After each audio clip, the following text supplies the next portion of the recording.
What if some of the most popular worship music in modern churches is shaping believers in ways that move them further from the teachings of Jesus rather than closer to Him? Throughout history, God's people have faced spiritual movements that appeared powerful, inspiring, and successful, yet slowly replaced biblical discipleship with emotional experience and cultural influence.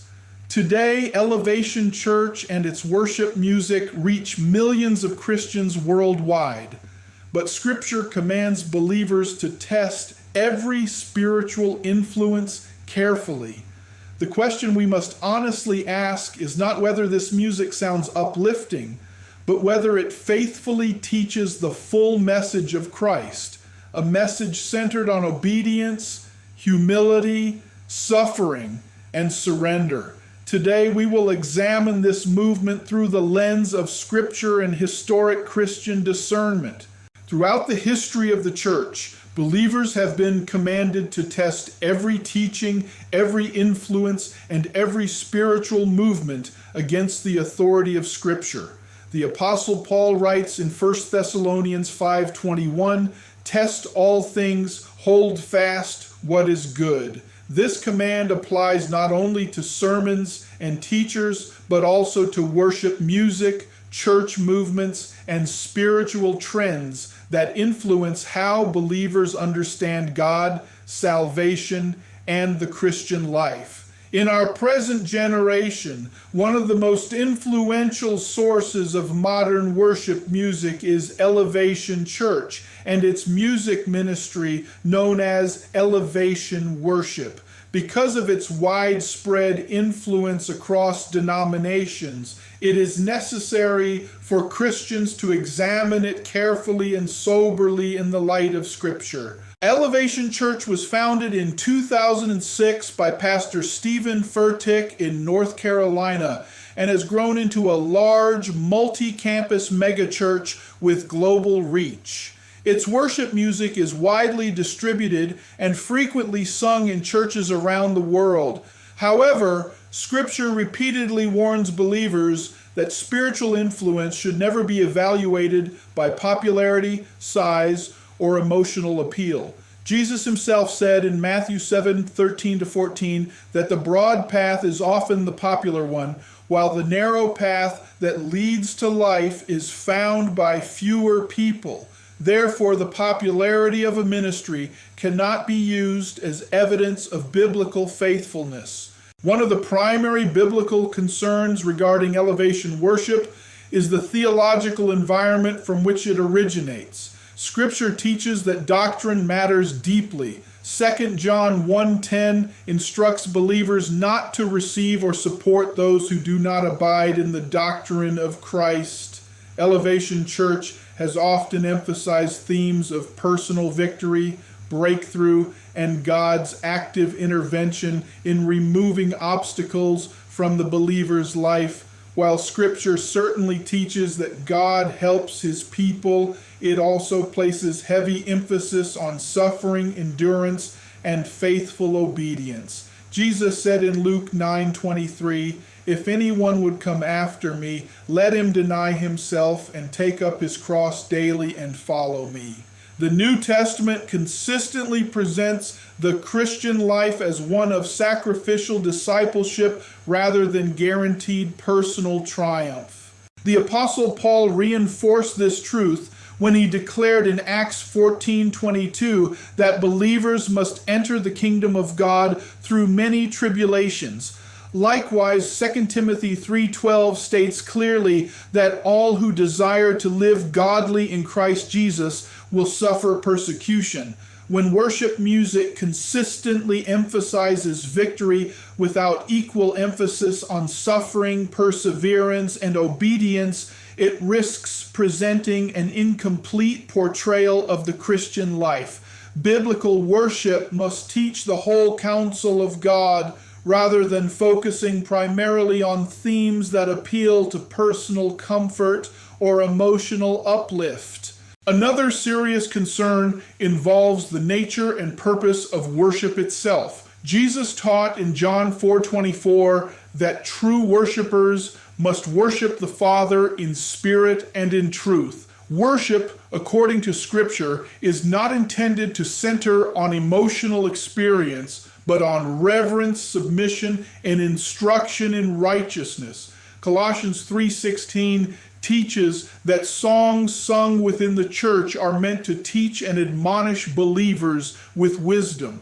Worship music is therefore not merely expressive, but educational and doctrinal. Songs that focus primarily on personal feelings, experiences, or declarations of victory may lack the theological depth necessary to instruct believers in biblical truth. Additionally, Scripture warns against turning spiritual leadership into personality-driven influence. 1 Corinthians 3:4-7 rebukes believers who elevated certain leaders above others, reminding them that ministers are merely servants through whom God works. The modern megachurch model, including Elevation Church, often centers around highly visible leadership figures and branded ministry platforms. While leadership itself is biblical, Scripture consistently warns against elevating individuals in ways that may shift attention away from Christ. Paul warned in 2 Corinthians 11:3 that believers must guard against being led astray from the simplicity and purity of devotion to Christ. There is also biblical caution regarding the blending of worship with entertainment. In the Old Testament, God gave detailed instructions for worship that emphasized reverence and holiness. In Leviticus 10:1-3, the sons of Aaron were judged severely for offering unauthorized worship before the Lord. While Christians are not bound to Old Testament ceremonial law, this passage reveals God's seriousness about how he is approached in worship. The New Testament continues this theme in Hebrews 12:28-29, which instructs believers to worship God acceptably with reverence and godly fear, reminding them that God is a consuming fire.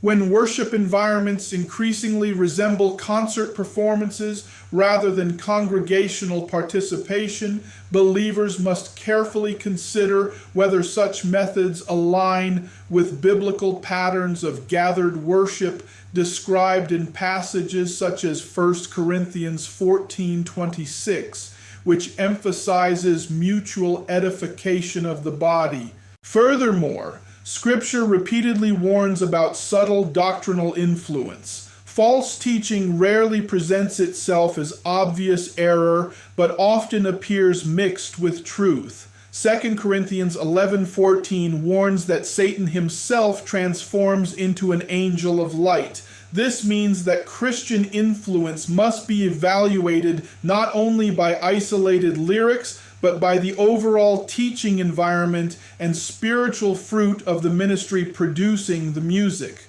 Jesus taught in Matthew 7:15-20 that false prophets are known by their fruit, meaning their teachings, priorities, and spiritual outcomes. It is also important to consider that worship music has a powerful teaching role within the church. Many believers memorize theology through song more easily than through sermons. If worship music repeatedly emphasizes God as a means of achieving personal dreams or overcoming life obstacles, it may unintentionally shape believers to approach God primarily as a provider of personal fulfillment rather than as Lord and Master.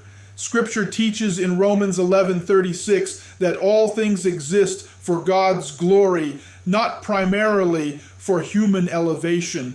Worship must therefore direct believers toward submission to God's will rather than expectation that God exists to fulfill human desires. Christians are also commanded to guard against conformity to cultural trends. Romans 12:2 instructs believers not to be conformed to this world, but to be transformed by the renewing of the mind. Modern worship movements often adopt musical styles, production methods, and presentation approaches directly influenced by secular entertainment culture. While music styles themselves are not inherently sinful, the church must carefully examine whether such methods shift the focus of worship from congregational participation and spiritual instruction toward passive observation and emotional stimulation. Another biblical principle that must be considered is spiritual discernment. Hebrews 5:14 teaches that mature believers develop discernment through constant practice in distinguishing good from evil. Discernment requires more than asking whether a song mentions God or uses biblical language. It requires examining whether the overall message aligns with the full teaching of Scripture and whether it encourages believers toward holiness, humility, obedience, and sacrificial discipleship. It must be clearly stated that not every individual song produced by Elevation Worship contains false doctrine. However, Scripture consistently warns believers to evaluate spiritual influence as a whole, rather than isolating individual elements. Proverbs 13:20 teaches that whoever walks with the wise becomes wise, but the companion of fools suffers harm. Associating worship with ministries that demonstrate questionable doctrinal emphases can gradually shape the spiritual direction of congregations and individuals. The responsibility of the church is not to follow trends, but to preserve biblical faithfulness. Jude 3 urges believers to contend earnestly for the faith once delivered to the saints. This requires careful evaluation of modern worship movements, including Elevation Church and its music ministry.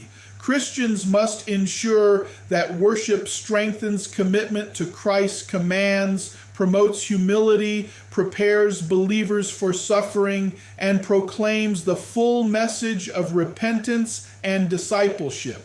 In conclusion, believers are called to approach worship with discernment, reverence, and commitment to biblical truth. While modern worship music may appear spiritually uplifting and culturally appealing, Scripture commands Christians to measure every influence against the Word of God. Elevation Church and its worship ministry presents significant concerns regarding doctrinal balance, worship philosophy, leadership culture, and emphasis on personal victory themes. Faithful Christians must remain vigilant, remembering the warning of 1 John 4:1, which says, "Beloved, do not believe every spirit, but test the spirits to see whether they are from God."